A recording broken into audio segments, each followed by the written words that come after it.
we're going to go to Paul Lane and talk about whistleblower legislation. Paul, how are you? Daryl, I'm great. How are you doing tonight? Boy, it's a beautiful night. I don't have the Habs game. Oh, actually, someone changed the channel, so I'm pretty good now.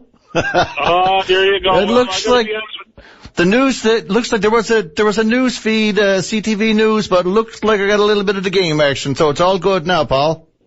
There you go. Well, I got to be honest with you. I'm not a Habs fan. I'm actually a Leafs fan, so I don't get to watch much postseason hockey, unfortunately. Listen, I got to be honest with you too. I'm a Leafs fan, born in '68, never saw a cup, and that's the way it is. Well, I was born in '67. The last time they won was the year I was born. And not to mention, just not to be outdone by the Leafs, how about those Blue Jays doing all the winning at the beginning of the season so they can set us up for a lovely late-season disappointment come next September? Yeah, you gotta love it, eh? What's on your mind, Paul?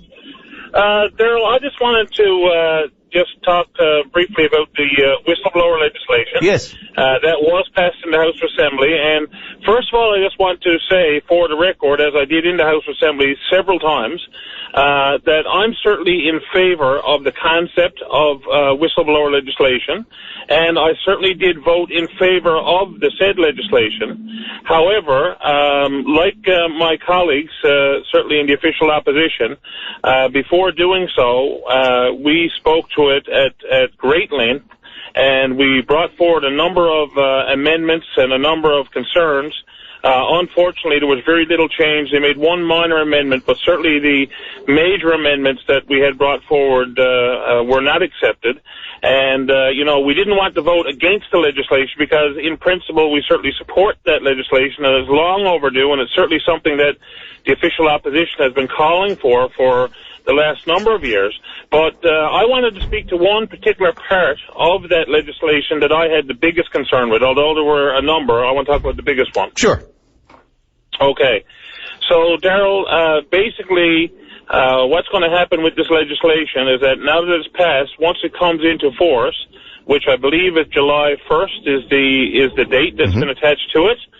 So basically, that's when it kicks in. But the problem is that anything that actually happened before July 1st will not be heard, cannot be, and people cannot be protected from. So in other words, just say, for argument's sake, if there was something untoward that's happening today or something untoward that happened tomorrow. And when I talk about untoward, you have to realize that this whistleblower legislation put in place to protect employees, this here is dealing with very serious things. This is not like minor or frivolous type issues. Would be very serious type issues where there's, wrongdoing or there's gross negligence. And, you think about things, for example, like the healthcare system as an example. And we have seen it in our history, unfortunately, where we've had situations where, perhaps there was, improper diagnosis and improper treatment plans and so on. And that could range from a whole number of things. So just say, for argument's sake, if something very serious happened today that impacted, say, diagnostic procedures, for argument's sake. And as a result of that, there was people that were improperly diagnosed, improper treatment plans, and all that kind of stuff. And let's say that somebody in the system knew about it, had that information. Well, unless it happens after July 1st, they can't report it and be protected. And I have a real big problem with that. And I don't know why people, once it kicks in, why people could not, go back and be able to report serious incidents like that, particularly if they could have a serious impact on the general public, on people's health, on people's safety, and so on. It amazes me why the government is not permitting people to report anything that happened before July 1st. And as we said in the House Assembly, the only people that would have to worry about government allowing that to happen would be the people that were responsible for that said wrongdoing or negligence. And I don't think we need to be worried about protecting them. We need to be worried about protecting the public. Yep. And do you think that calmer, like if something does come up, that sort of calmer and cooler and more logical heads will prevail, or do you think that this is going to be a hard and fast rule that's going to be followed to the T? Well, this is written in legislation, black and white, and clearly it says that people could report it. Don't get me wrong, people could report it today, people could have reported it last year. but they're not going to be protected by the legislation.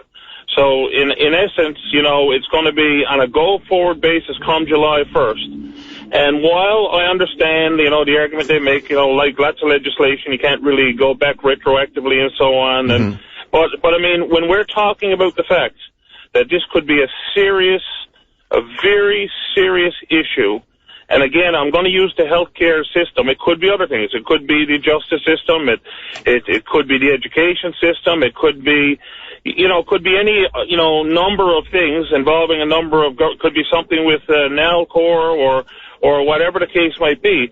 But, you know, but to really drive the point home, and the one that I'm most concerned about, quite frankly, would be something in the healthcare system whereby somebody knows something as we speak about a certain process that's supposed to be taking place that's not, or maybe maintenance of diagnostic equipment that's not happening, or lack of training, or whatever the case might be, that could potentially be impacting the health and safety of people, and to say that unless it happens after July 1st, then nobody can come forward and report it without fear of reprisal. Yep. Again, I have a major issue with that, and I think it was a major mistake by the government not to allow that to happen.